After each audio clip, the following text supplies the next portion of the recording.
Well, good afternoon. It's time to start back on Granny Shares, and we're going to start in Genesis 17, and I'm going to start in verse 15. And God said unto Abraham, As for Sarai, thy wife, thou shalt not call her name Sarai, but Sarah shall her name be. So her name was changed from Sarai, which they don't really know what it means, but one place said it could have meant contentious, but Sarah means princess, king's daughter. So I know Sarah sounds prettier than Sarai to me, but anyhow, it's a pretty name, isn't it? And I saw that the Hebrew pronounced it Sarah, Sarah, Sarah. But I'll go ahead and say Sarah because that's the way we always say it. And I will bless her and give thee a son also of her. Yea, I will bless her, and she shall be a mother of nations. Kings of people shall be of her. Old Sarah. 90-year-old Sarah. 89, I guess, right then. About 89. Then Abraham fell upon his face and laughed.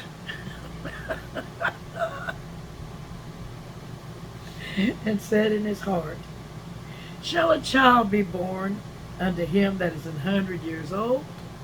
And shall Sarah that is 90 years old bear? Now, this is so wonderful. Immediately, Abraham begins to call her Sarah. He didn't even think of her as Sarai anymore. He knew her name was Sarah. That's how Abraham was with God. Whatever God said is the way it was. Isn't that the way we should be and want to be? Whatever God says, that's the way it is. That's why Abraham was his friend, because God knew that he looked to him for every decision, for anything, for everything. And whatever he said went. You know, a lot of us ladies know that's the way we feel about our husbands. Whatever he says goes. My husband had nicknames for me, and I liked them. I liked his nicknames for me. Well, sometimes he'd say, Come on up, Beck. That was his name for a donkey. So sometimes I was known as Beck. Oh dear. But even that was funny to me. So that's the way it is when you're really close friends with somebody. It's all right. However they see it, it's all right.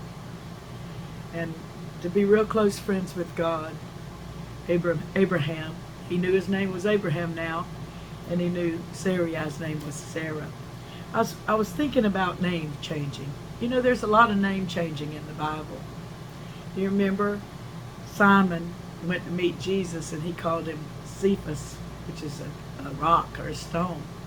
And he ended up with his name being Simon Peter. He was the son of Jonas, so it wasn't that his last name was Peter to begin with. It wasn't, but became Simon Peter. Remember Saul? His name got changed to Paul. Didn't that was good, wasn't it? And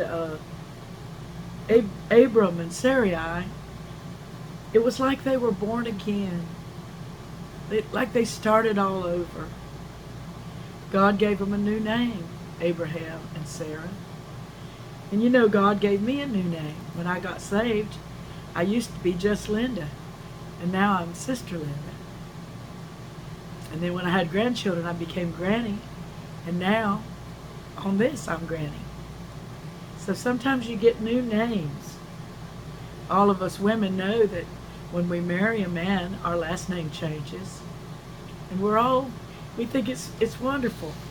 Can't wait to be that name. Why? Because we love that man. So just think about name changing in the Bible. It's a precious thing. I know Sarah probably loved being called a princess, and Abraham a father of many nations. His name was saying what he was going to be. So God chose to call them different names, and he's done that in the Bible. And of course Jesus has different names. Emmanuel, right? Jesus and Christ, and he calls himself the Son of Man or the Son of God. There's many names for Christ. The Lily of the Valley, the Bright and the Morning Star. Many names for him. And they're all telling about his character, who he is, what he was to us. That's precious.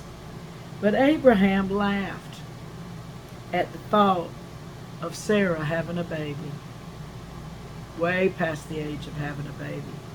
Now, back then, I'm not sure about it being so extreme as it is now, because it seemed like their wives had loads of children.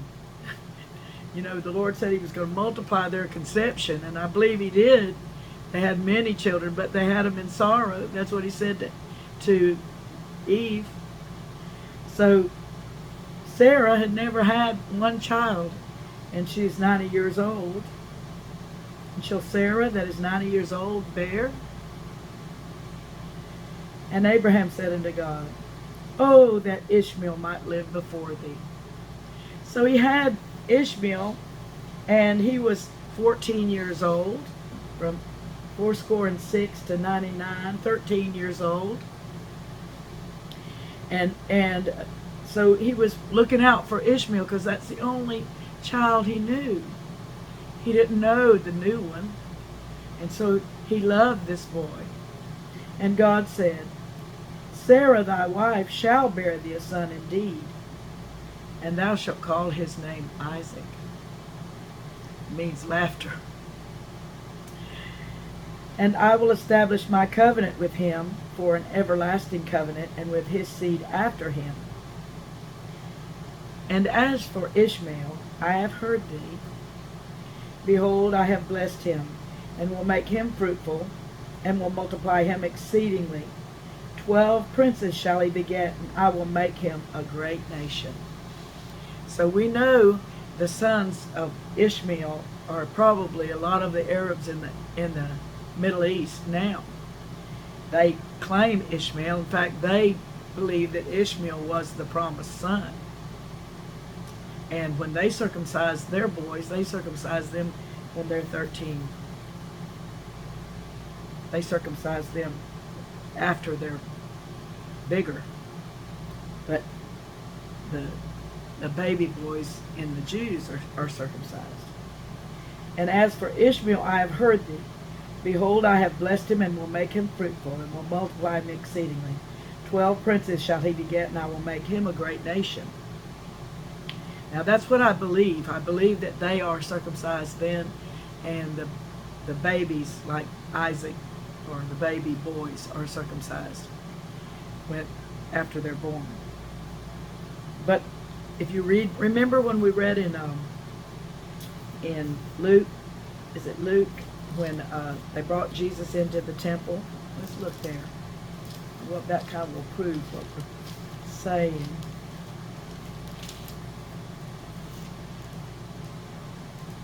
Let's see.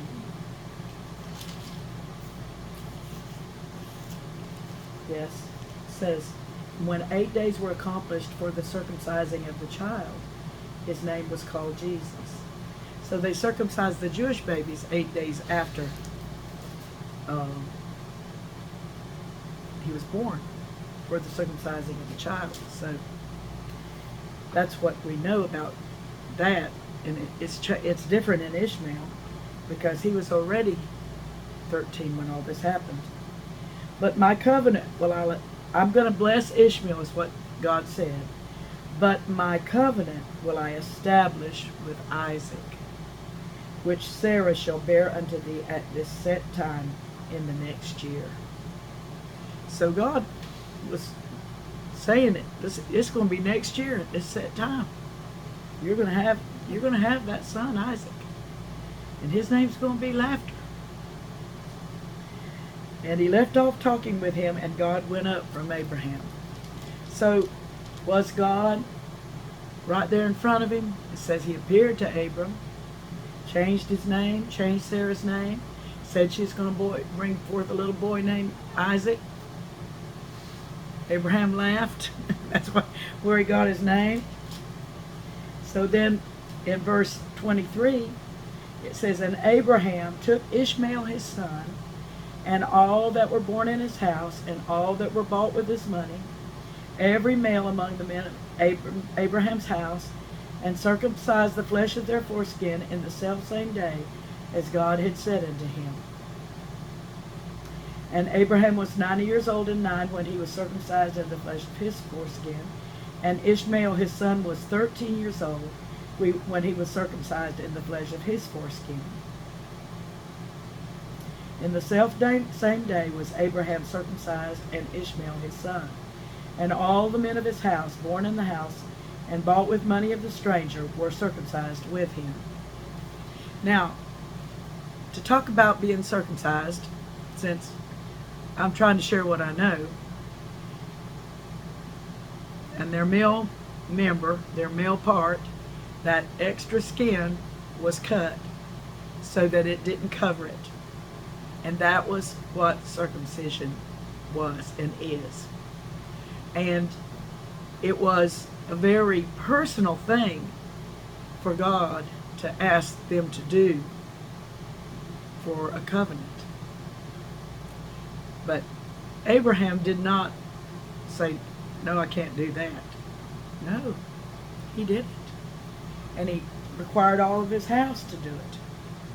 All of the people in his house to do it. And he and Ishmael were done. And so as soon as God told him to do it, he did it. I don't even know if there was such a custom of anybody that did this before this. I don't know. It seems strange for God to fix it the way it was and then want it changed like that for a covenant. Don't understand, but thankful that God, he had that in his mind to do. And it was a bloody operation, and probably painful as far as waiting for it to heal and things like that. But this is what God required and what he wanted. And when we get on into Exodus, we'll find out that Zipporah, which was Moses' wife, she circumcised the son that hadn't been circumcised. She circumcised him and threw the foreskin at Moses' feet and said, "Thou art a bloody husband unto me." It's a bloody religion. And I guess that's part of it, that God had a covenant of blood between him and the Jews from then on. And it was that covenant of the circumcision. And you know, I talked to somebody one day that was talking about Jesus dying. And she said, I like the way he teaches. I like what he says. I think he's a wise man. But I don't agree with him having to be crucified. And I don't see where that all is necessary. But see, we are in a bloody religion. It takes the blood to wash sins away. It took God killing those animals to make clothes for Adam and Eve and cover them. It was blood that was shed. And so from then on, it's been blood that's been shed to cover us. And his blood was shed for us.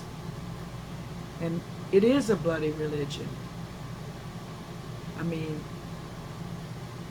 you know, when a woman has a baby, it's a bloody thing, isn't it? And if a man is circumcised, it's a bloody thing. We're living in a world that there is blood. And when people say, I don't believe in Jesus having to die on the cross, they're kind of, it's like going to the grocery store and buying meat and not thinking one thing about the animal that had to be killed for us to eat that meat. We're in a bloody world. So I thank God that he had Abraham to give this covenant to, and that we can read about him and Sarah and what happened. We're going to start tomorrow in chapter 18. God bless you.